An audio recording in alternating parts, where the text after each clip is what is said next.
Would you be willing to wear the ugliest helmet in football today if you thought it made you safer? Well, that's a question being faced by modern linemen with Vicis and their newest offering, the Vicis Trench.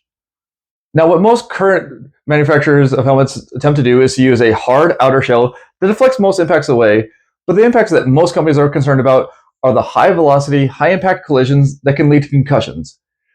The way that Riddell has addressed this is with their SpeedFlex panel, a hexagon cutout on the crown of the helmet that flexes in to absorb the impacts from the front.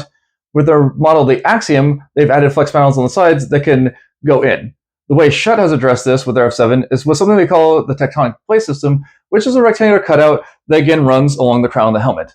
What Vicis has done from the start is to use a slightly softer plastic that can absorb impacts from all sides. What their innovation with the trench is a additional bumper that equipment managers can screw on the front of linemen's helmets to absorb the low velocity, high impact subconcussive hits that linemen take in the trenches every day. This integration is what I think makes the Vicis Trench a better option than something like the Guardian Cap that I see more as a temporary solution. Now, I know that the Vicis Trench looks goofy. I'm not going to take anything away from it. But in a vacuum, NFL uniforms look goofy anyway.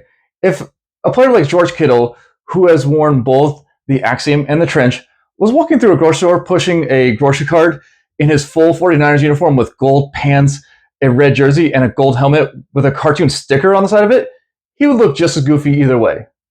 But at least when it comes to NFL players, I think it's their choice whether they want to wear a helmet like the Vicis Trench, because I think they are grown men who have accepted the risks of their profession.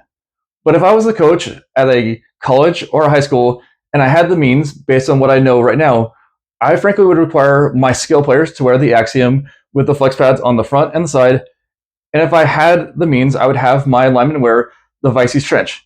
Because while I do love football, I do acknowledge that it's a dangerous game that we can make safer. Feel free to get through down in the comments and let me know what you think. Till next time, we'll see you around, guys.